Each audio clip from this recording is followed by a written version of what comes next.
Di dalam kitab Al-Adabul Mufrad, Al-Imam Al-Bukhari meriwayatkan, dan hadis tersebut riwayat ini, asar ini sahih. Abu Hurairah melihat seorang anak muda berjalan petentang-petentang di hadapan orang tuanya. Di hadapan orang tua, dia tidak tahu itu orang tuanya. Lalu dihentikannya, ditanyanya, siapa orang tua ini? Dia jawab, ayah saya. Dinasihati oleh Abu Hurairah, kalau kamu berjalan bersama orang tuamu, jangan berjalan di depannya. Biar orang tua. Kalau duduk, biarkan dia dulu duduk. Kalau berbicara, biarkan dia dahulu bicara. Kalau makan, biarkan dahulu dia mengambil. Sebagian sahabat itu, sahabat yang mulia, kalau dia makan sama ibunya, kalau ibunya sudah melirik satu lauk, satu makanan, dia tidak akan berani lagi mengambilnya. Dibiarkan saja. Melirik ibunya kepada makanan, dia tidak mau lagi ngambil. Tidak berani lagi, takut nanti ibunya menginginkan itu, dia pula yang mengambilnya. Lihat, ini bukan berlebihan.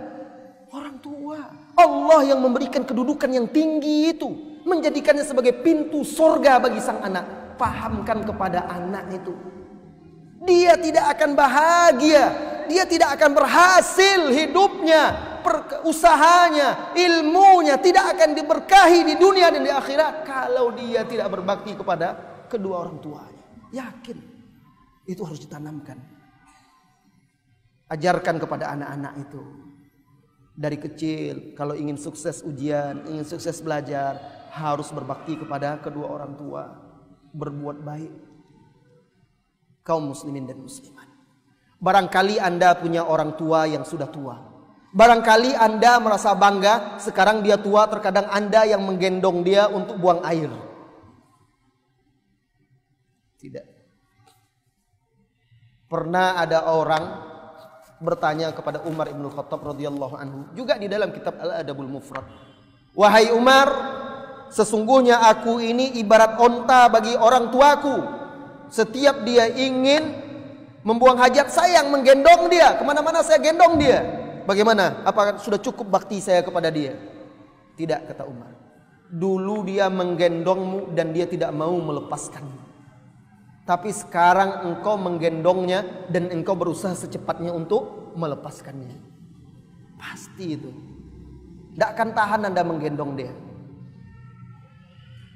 Perbedaannya. Saudara-saudari kaum muslimin dan muslimat yang semoga senantiasa dirahmati dan diberkahi oleh Allah Subhanahu wa taala, ayat tentang perintah berbakti dan larangan durhaka ini sangat banyak. Ada di surah Al-Baqarah ayat 83, ada di surah An-Nisa ayat 36, ada di surah Al-An'am ayat 151, di surah Al-Isra ayat 23, kemudian di surat Luqman ini. Khususnya ibu dikhususkan di ayat ini. Apa kata Allah Subhanahu wa taala? Wa wassaynal insana biwalidayhi hamalathu ummuh. Setelah Allah perintahkan, wasiatkan agar manusia itu berbakti kepada kedua orang tuanya, disebutkan secara khusus ibu. Karena hak ibu itu 3:1 dibandingkan ayah. Hamalathu ummuh, ibunya yang telah mengandungnya. Pertama, wahnan ala wahnin, kedua, kesusahan di atas kesusahan. Wa fisaluhu fi amaini, kemudian menyusuinya dalam 2 tahun, yang tidak akan dilakukan oleh sang ayah dan tidak mungkin ditunaikan oleh sang ayah. Makanya hak berbakti kepada ibu itu 3 kali lipat dibanding hak ayah. Ayah wajib kita berbakti, ibu lebih wajib lagi. Saudara-saudari kaum muslimin dan muslimat yang semoga senantiasa dirahmati dan diberkahi oleh Allah Subhanahu wa taala. Nah, nasihati anak, ajarkan dia untuk senantiasa mendahulukan orang tuanya, menghormati dan memuliakannya. Anak di hadapan orang tua hampir-hampir seperti budak di hadapan tuannya. Hampir-hampir seperti itu. Berbicara dengan lembut, jangan mempelototinya. Jangan memberi isyarat-isyarat kepada dia seperti itu. Jangan memanggilnya dengan suara yang keras. Mendahuluinya dalam segala hal, selama tidak bertentangan dengan perintah Allah dan Rasulnya sallallahu alaihi wasallam. Maka wahai saudara-saudari kaum muslimin dan muslimat, jangan terpedaya dengan gemerlapnya dunia, kesuksesan yang telah Anda raih, jabatan-jabatan kedudukan yang Anda tempati, harta benda kemewahan yang telah Anda kumpulkan, itu tidak akan berarti apa-apa jika Anda tidak memiliki tempat di hati ibu dan ayah Anda dengan berbuat baik dan berbakti. Dalam sebuah bait syair yang luar biasa menakjubkan tentang kasih seorang ibu, diceritakan, aghram ru'un yawman ghulaman jahila binukudihi kayma yanala bihi darar. Ada seseorang suatu hari memperdaya bocah atau anak remaja yang bodoh. Dengan hartanya dia ingin menimpakan mudarat kepada anak itu. Qala tini bi fuadi ummika ya fata. Wahai anak muda, berikan kepadaku jantung atau hati ibumu, wahai anak muda. Walakad darahimu wal jawahiru wad duraru. Ini hanya kisah, tapi dalam rangka nasihat, dalam bentuk syair. Berikan hati ibumu kepadaku, aku berikan engkau dirham dan permata, permata. Famada wa aghmada khanjaran fi sadriha. Maka berangkatlah sang pemuda, lalu ditikamkannya belati ke dada ibunya. Fatada wal qalbu akhrajahu wa ada 'alal athari.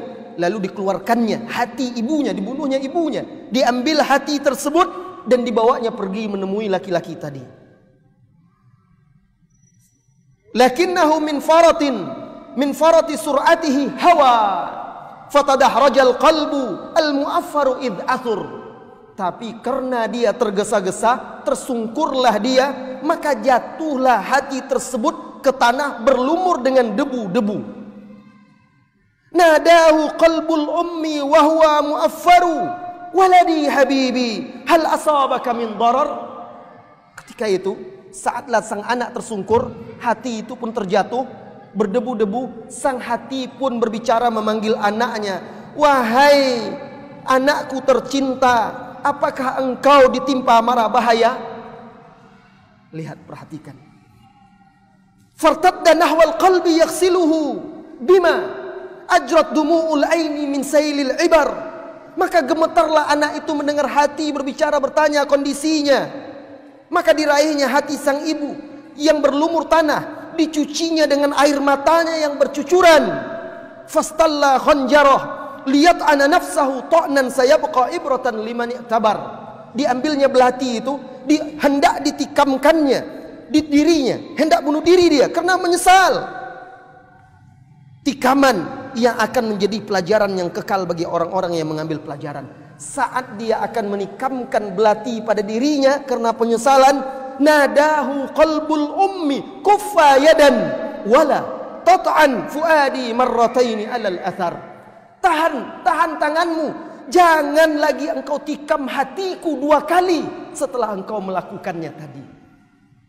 Cerita yang luar biasa dalam bentuk syair, nasihat. Sudah mati sang ibu, tinggal hati lagi.